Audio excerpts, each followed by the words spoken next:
صبح کی پہلی روشنی جب وادی حجر پر پڑی تو ہر طرف ایک عجیب سی خاموشی چھائی ہوئی تھی، لیکن کسی کو اندازہ نہ تھا کہ اس سکون کے پیچھے ایک عظیم قدرتی نشان ظاہر ہونے والا ہے۔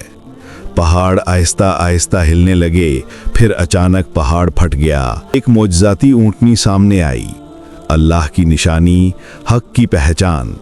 کچھ لوگ گھبرا گئے، کچھ پیچھے ہٹ گئے، لیکن ایمان والے پرسکون کھڑے رہے۔ جب اللہ کا عذاب آیا تو وادی یاد ٹوٹے ہوئے گھروں اور دھوئیں سے بھر گئی۔ باقی بچے ہوئے مومن ایک دوسرے کو دیکھ کر کہتے ہیں، شکر ہے ہم نے اللہ کے نبی کی بات مانی۔ اگر اللہ نے ہمیں نہ بچایا ہوتا تو ہم بھی تباہ ہو جاتے۔ یہ مومن لوگ وادی چھوڑ کر نئی زندگی، پانی، خوشحالی اور امن کی تلاش میں لمبے اور مشکل سفر پر روانہ ہوئے۔ پہاڑی راستوں، ریتیلے طوفانوں اور دشوار گزار راستوں سے گزرتے ہوئے آخرکار انہیں سرسبز وادی العلا ملی، جہاں پانی کے چشمے، باغات اور زرخیز زمین تھی۔ یہیں ان کی نسل دوبارہ پروان چڑھی، لوگ گھر بنانے لگے، کھیتی ہوئی، امن قائم ہوا اور اللہ نے انہیں خوشحالی عطا کی۔ اولاد پہنچ گئی وادی الحجر، جسے آج مدائن صالح کہتے ہیں۔ یہی وہ قوم تھی جس سے ثمود کی شروعات ہوئی اور ان کی نسل ایک عظیم قوم بنی۔ اللہ نے انہیں جسمانی طاقت، عقل، فنون اور پتھروں کو تراشنے کا کمال عطا کیا، ساتھ ہی رہنے کے لیے قدرتی علاقے بھی دے دیے۔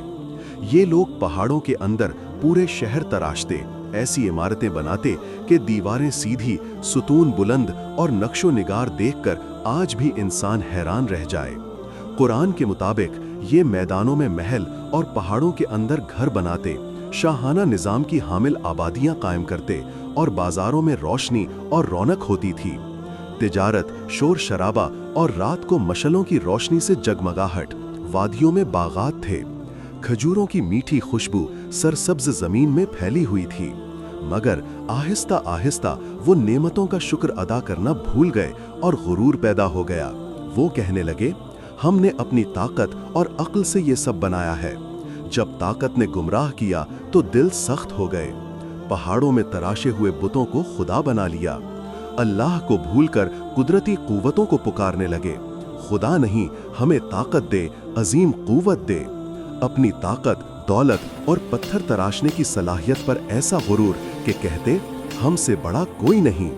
کمزوروں پر ظلم عام ہو گیا، حقوق چھین لیے گئے، سرداروں کی مرضی ہی قانون بن گئی۔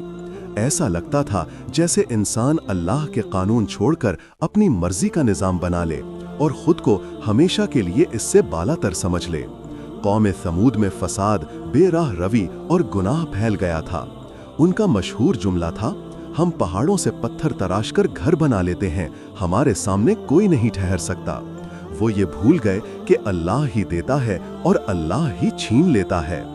اسی وادی میں ایک عظیم خاندان ابی بکر بن مس کے گھر ایک نورانی بچہ پیدا ہوا۔ نام رکھا گیا صالح علیہ السلام۔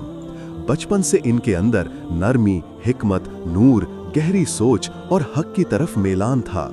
قوم کے بزرگ کہتے تھے، یہ لڑکا عام نہیں۔ جوانی تک پہنچے تو دنیا کی چمک دمک انہیں متاثر نہیں کرتی تھی۔ اکیلے بیٹھ کر اللہ کو یاد کرتے۔ پھر ایک رات اللہ نے انہیں نبوت عطا فرمائی۔